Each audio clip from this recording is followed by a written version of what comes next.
Hi, it's Joel Garfinkle, and you're listening to Leadership Biz Cafe.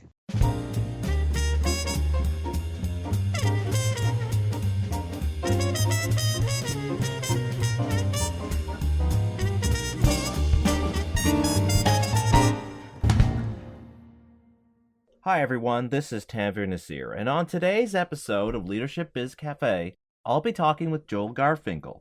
Joel has been recognized as one of the top 50 leadership coaches in the US, working with a number of the world's leading companies, including Oracle, Google, Amazon, and the Ritz-Carlton. He's also written 7 books, including his latest, Getting Ahead: 3 Steps to Take Your Career to the Next Level, where he shares his insights and strategies on the 3 areas of your career you need to focus on to attain the opportunities and promotions that are key to your professional growth. Hi, Joel. Welcome to the show. Tanvir, I'm excited to be here today. When it comes to getting ahead and being successful in your career, you found through your work as an executive coach that the 3 most important factors are perception, visibility, and influence, what you refer to in your book as the PVI model. Now, to start our conversation, I'd like to discuss the one that I think most people struggle with, and that's visibility. Even with the changes that we've seen over the last few decades in how people should approach managing their careers, there still seems to be this underlying theme that if we work hard and are consistent in our efforts, we'll be rewarded for our contributions. So, to start off, how do we get over this self-imposed hurdle that prevents us from making a more concerted effort to increase our visibility to those in charge? Well, one thing I want to just concur with you is that it's true. A lot of people question whether they should increase their visibility because they feel that their work should speak for itself, and that does happen.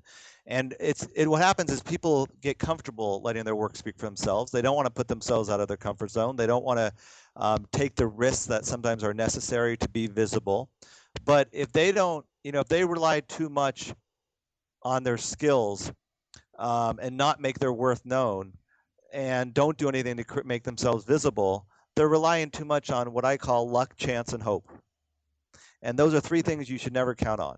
And I always want to make sure that the decision makers and the leaders in the company to know who you are, what you're doing, and you need to make yourself visible to them. You owe it to yourself and you owe it to the company. You owe it to yourself because if you want to maximize your promotions and maximize your career and take your career to the next level, then people need to know who you are and they need to know what you do and why it's valuable. And at the same time, the company can get more out of you and your talents when they are able to see what your talents are and how you're using them on a day-to-day basis. Now, just to be clear, when we're talking about increasing your visibility, we're not talking about increasing your personal presence as we are your contributions and skills, which is something even those who are more introverted can accomplish.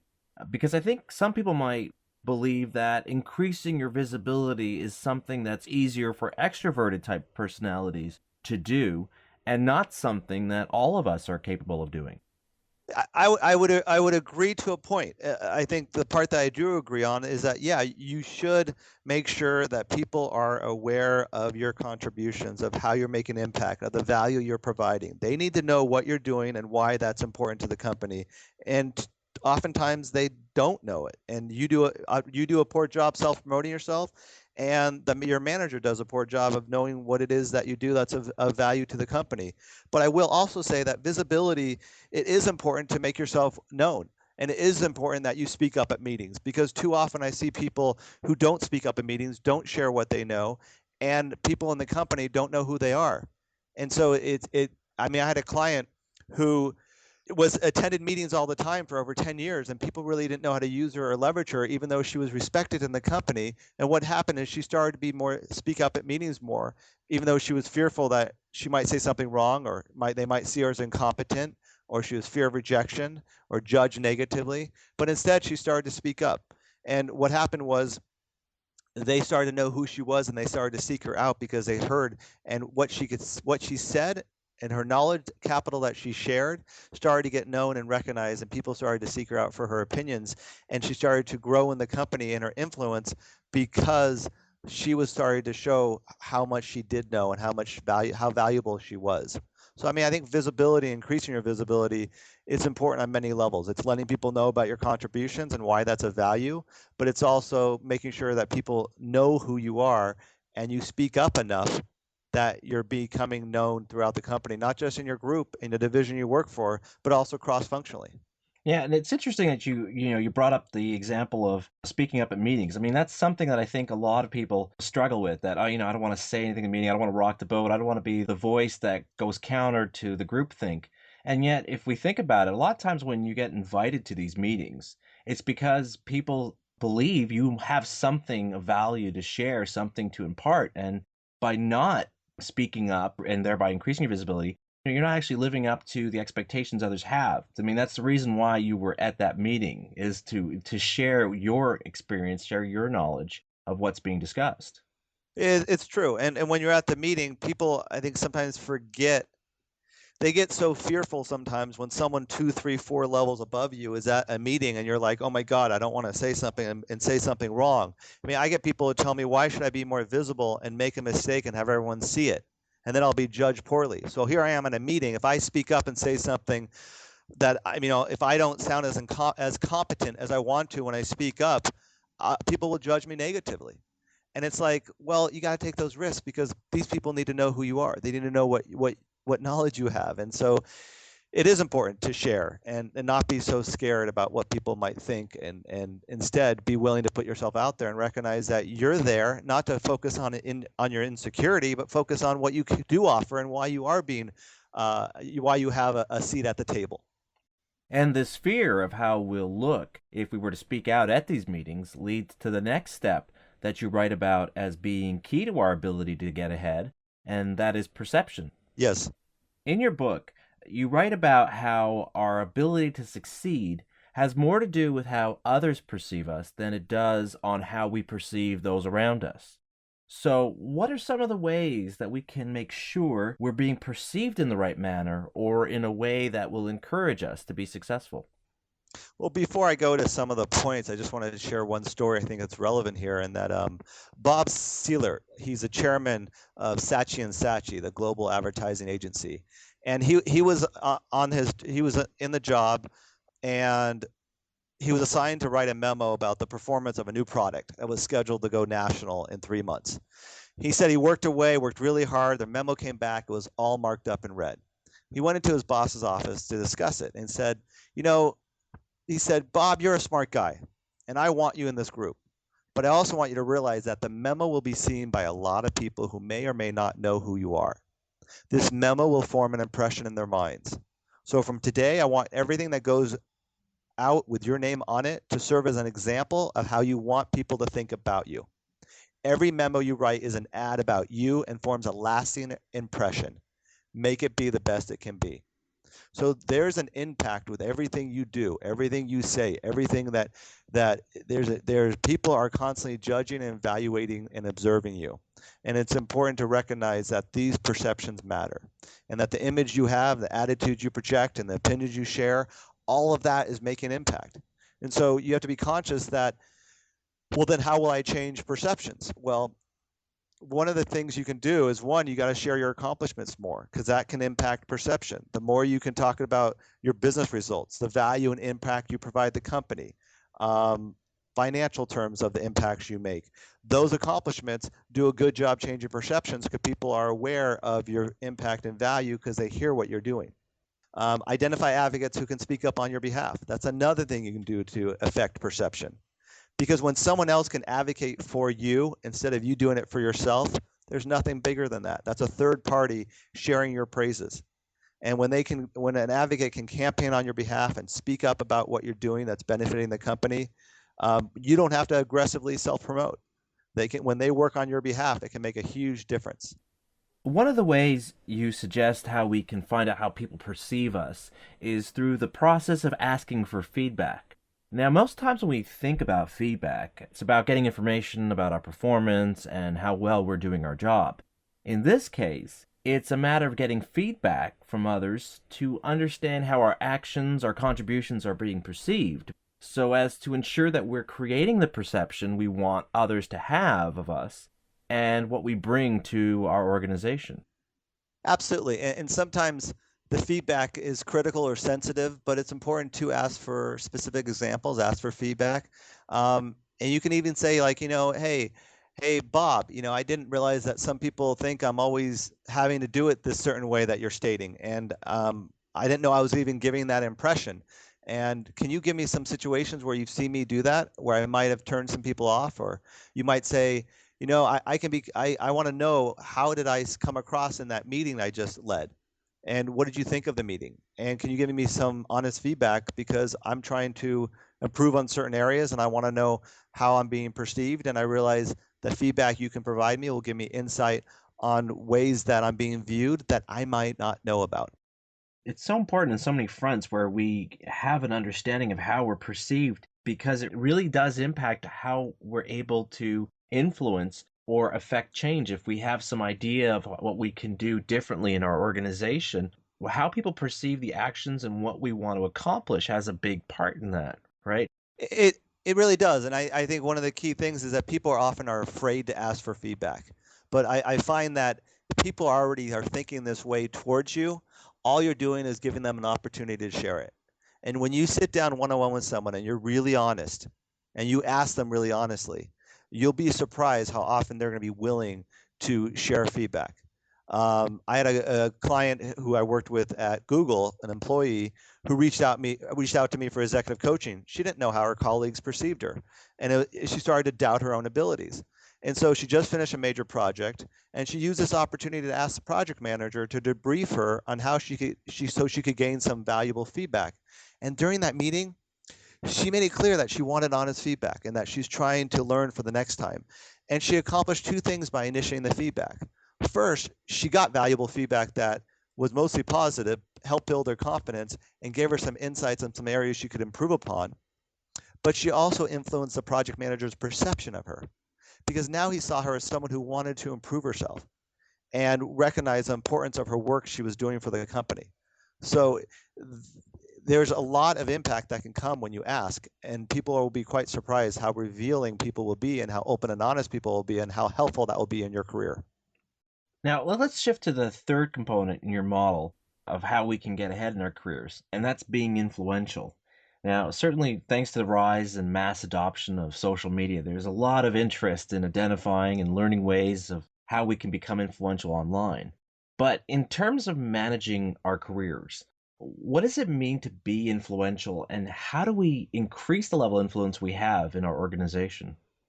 Well, one of the key things about influence is that sometimes people think, because influence is kind of a big word that means a lot to it. And so we think like, oh, I'll be more influential when I have a power, authority, a title. It's like, no, you could be influential no matter where you are in the company. And I think it's important to recognize the ways you can, and I think today influence is vitally important because I feel more today than any other time in our history of our work. Because right now, everything we do, you're either interacting with someone below you, someone above you, or someone at the same level. And so, because your peers, stakeholders, bosses, and your subordinates are surrounding you, every touch point you have when you interact with them, you are have an opportunity to influence them. And when you think about influence, influence is creating collaborative environments, getting buy-in for your ideas, swaying a person or a large group, building alliances across business units. You have to leverage your allies to get things done.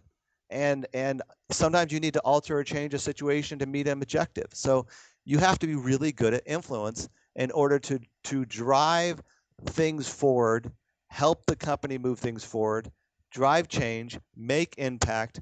The more you start to do that, the more your value starts to escalate at a very rapid pace. Well, I think this is one of the misunderstandings most of us have about influence, where we assume that we have to wait until we get that title or position for us to be able to have the ability to influence and direct change in our organization. But as you mentioned, it's important that we recognize how every encounter and every interaction we have with someone from these different groups is an opportunity to influence or impact their understanding of a situation or of our contributions. Absolutely. And I think people, yeah, they don't realize it. And you're right. You influence up, you influence down, and you influence with your peers. And I think people oftentimes sometimes think about Oh, I'm always often downward looking when you have subordinates is often where influencing down comes from. And people think that influence is, oh, I have to influence down, but you also have to manage your superiors and manage your peers. And I just find that to be incredibly important, especially you manage your superiors. It's important to influence them upwards because top management needs to see you as a major player in the organization. Um, you need to become someone who provides value that others recognize as important, and then that augments your ability to make impact on the company. And the same thing with influencing your peers, which is often one that I think people focus less frequently because it doesn't necessarily, they think, impact their career, but they're incredibly important to career success. What I have found with influencing your peers is they can actually dictate whether you're going to have a successful or a non-successful project or an idea, because they can create powerful supporters of them. When you do that, they can actually impact how successful a project can be because you got their buy-in. While it's pretty clear how we can influence those who work for us, I'd like to discuss how we can go about influencing those who work in positions above ours. Assuming that we've made sure that we are making our contributions visible to this group and that we're being perceived in the manner that we want, how do we go about influencing those above us? Well, one thing I think it's important with the higher ups is know what's important to them. Too often, we don't take the time to think about the priorities and what's really imperative. What's the vital thing that higher ups in the company are concerned about, and how are they measuring um, the success they're trying to create? And when you have that knowledge, you'll know much better how to support them. Also, it's important to know the expectations of senior management. It's important to figure out what do they require, what do they expect of you, and the more you can clearly define the expectations between you and upper management, the better you're going to be able to accomplish exactly what they're looking for. And the last thing is walk in their shoes. Really understand what's it like to be at their level. What's it like to be your boss? What's it like to be the CEO? Try on their jobs, do what they do, think what they think. When you can see it from their perspective, you'll understand them better. You'll develop empathy from where they're coming from in their circumstances and situations, and it can help customize your management message. It can help you really understand where they're coming from. You know, Joel, I gotta tell you, this is one of the reasons why I really enjoyed reading your book, because the advice and the tips in there have such a great level of practicality that it doesn't really matter where you are in your career, whether you're at the entry level, middle management, or even at the senior level. The advice and the insights you share on how we can better manage our careers, and with it, the opportunities we can get for growth and learning new skills, have such a wide application. And I just really want to thank you for taking the time to share some of them with my listeners here. Well, it's been my pleasure, and I'm glad you get the value of the PVI model and making sure that people improve their perception, increase their visibility, and exert their influence. Because ultimately, you put in about 100,000 hours of work in your lifetime, and I find that clients that I work with and people out there who are employees inside companies, you want to maximize and get as much out of your work as you possibly can. And it's vital that you take advantage of the situations you're presented every single day. And nothing's going to be handed to you, and your career is going to come to a standstill if you rely on just your skill level and just your talent. And that's not enough anymore. If you want to really get ahead in the marketplace and you want to have a competitive advantage, which is necessary, then you got to apply the PVI model, because it will be the distinguishing factor that helps you take your career to the next level. Thank you, Joel. I really appreciate having you. Thank you. Thank you for the time. I've been talking with Joel Garfinkle about his book, Getting Ahead: 3 Steps to Take Your Career to the Next Level. To learn more about Joel and his book, visit the webpage for this episode at tanvernasir.com. And that concludes this episode of Leadership Biz Cafe. I hope you enjoyed this conversation, and as always, I'd love to hear your thoughts on what we discussed in this episode, as well as what other topics you'd like to hear in future episodes of this show. You can do this by leaving a comment on this episode's webpage, or by filling out the contact form at tanvernasir.com. Until next time, this is Tanvir Nasir. Thanks everyone for listening.